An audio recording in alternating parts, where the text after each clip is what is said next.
Hello dear दोस्तों, बहुत बहुत स्वागत है आपका नीता रूपानी रेसिपीज़ में। तो फ्रेंड्स, आज हम बनाने जा रहे हैं सत्यनारायण का चूरण। सत्यनारायण का चूरण बनाएंगे, या चूरी बोल सकते हो या चूरण बोल सकते हो। तो उसके लिए 1 कटोरी आटा लिया है मैंने, आधा कटोरी मूंगफली ली है और आधा कटोरी शक्कर ली है।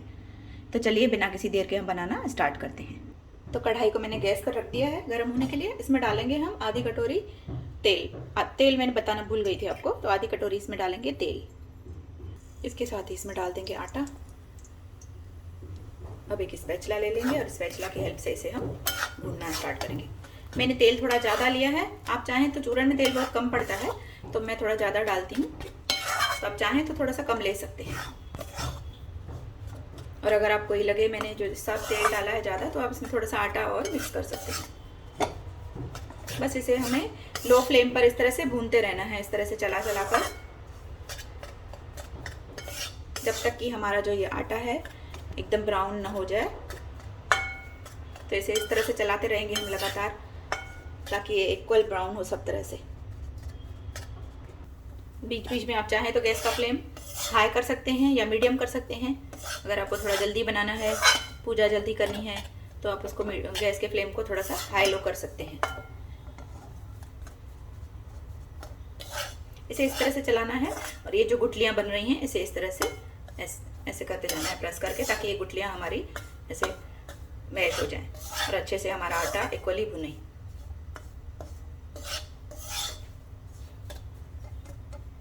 लो फ्लेम पर बनाएंगे तो कम से कम 15 मिनट आपको इसमें लग जाएंगे, 15-20 मिनट इस प्रोसेस में। अगर आपको जल्दी बनाना है, हाई फ्लेम पर या मीडियम फ्लेम पर बना रहे हैं, तो इसे कंटिन्यू इस तरह से घुमाते चलाइए, नहीं तो तुरंत जल जाता है।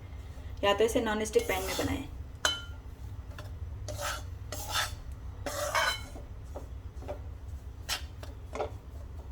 तो ये देखिए इसका कलर थोड़ा चेंज हो गया है। ऐसे मैं कंटिन्यू चला रही हूँ। इसमें मैंने बीच में गैस का फ्लेम हाई किया था और अब मैंने लो कर दिया है। और अगर आपको लगे कि हमारा बर्तन थोड़ा ज़्यादा गर्म हो गया है, तो आप गैस को बंद भी कर सकते हैं। 2 मिनट आप गैस को बंद कर दीजिए और इसे भून लीजिए, और फिर वापस से गैस को चालू करिए, इसे भूनना स्टार्ट करिए। तो ये प्रोसेस आप कर सकते हैं, और इसे इस तरह से चलाते ही रहें। गैस बंद करने के बाद भी चलाएं, क्योंकि हमारा बर्तन काफ़ी गर्म होता है। तो आप देख सकते हैं हमारा जो चूरण है वो बनने को रेडी हो गया है। मतलब इसका कलर काफ़ी चेंज हो चुका है। आपको शायद पता नहीं वीडियो में कैसा दिख रहा है। ये देखिए, मैं आपको आगे से दिखाती हूँ। ये देखिए इसका कलर चेंज हो गया है। तो अभी थोड़ी देर से और भूनेंगे 5 मिनट तक। तो इसमें हम क्या करते हैं, मूंगफली ऐड कर देते हैं, ताकि हमारी जो मूंगफलियाँ हैं वो भी थोड़ी सी भुन जाएंगी। इसमें बहुत से लोग ड्राई फ्रूट भी डालते हैं, काजू बादाम। आप इसमें चाहें तो ये टाइम पे डाल सकते हो, उसे भी थोड़ा सा भून सकते हो आटे के साथ। जैसे मैं अभी मूंगफलियाँ डाल रही हूँ, तो आप चाहें तो इसमें ड्राई फ्रूट डाल सकते हैं, पर मैं इसमें ड्राई फ्रूट नहीं मिला रही हूँ। तो इसे भी अभी हम 2-3 मिनट तक और भूनेंगे मूंगफलियों के साथ। तो फ्रेंड्स, इसे मैंने 5 मिनट और भून लिया है मूंगफलियों के साथ। आप देख सकते हैं इसका कलर थोड़ा और डार्क हो गया है, देखिए। तो बस अब हम क्या करेंगे, गैस को करेंगे बंद। गैस को बंद करके इसे थोड़ा सा घुमाते रहेंगे, क्योंकि बर्तन हमारा अभी भी गर्म है। और चूरी हमारी तैयार हो चुकी है। चूरी का कलर एकदम ऐसे ब्राउनिश हो जाना चाहिए, और आपको पूरे घर में आटे की महक आने लगेगी। तो आप समझ जाएंगे कि हमारा जो आटा है वो अच्छे से भुन चुका है, और हमारी जो चूरी है वो एकदम रेडी हो चुकी है। तो बस इसे थोड़ा सा ठंडा होने देते हैं फ्रेंड्स, फिर उसमें मिलाएंगे हम शक्कर। तो फ्रेंड्स, चूरण को मैंने थाली में निकाल लिया है। अभी ये गर्म है, इसे इस तरह से फैला देंगे चम्मच की हेल्प से। थोड़ा सा ठंडा होने के बाद हम इसमें मिलाएंगे शक्कर।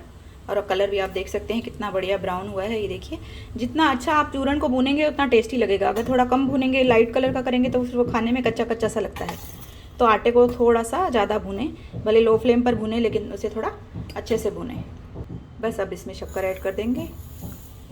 शक्कर भी आप अपने हिसाब से ऐड करिए, कम ज़्यादा जितनी आपको पता। तो आपने देखा 1 कटोरे में से हमारा इतना सारा चूरण बना है। और तेल की क्वांटिटी आप अपने हिसाब से कम ज़्यादा कर सकते हैं। तो तैयार हो चुका है फ्रेंड्स हमारा सत्यनारायण का चूरण। तो आइए इसे मैं आपको एक प्लेट में सर्व करके दिखाती हूँ। तो फ्रेंड्स, चूरण को मैंने सर्व कर दिया है, देखिए कितना बढ़िया लग रहा है। तो आप इसे ऐसे गरम गरम भी खा सकते हैं, कभी आपका मन करे बनाने को, लेकिन मैंने इसे पूजा के लिए बनाया है। तो देखिए कितना बढ़िया बनाया है हमारा सत्यनारायण का चूरण, या चूरी जो भी बोलते हो आप।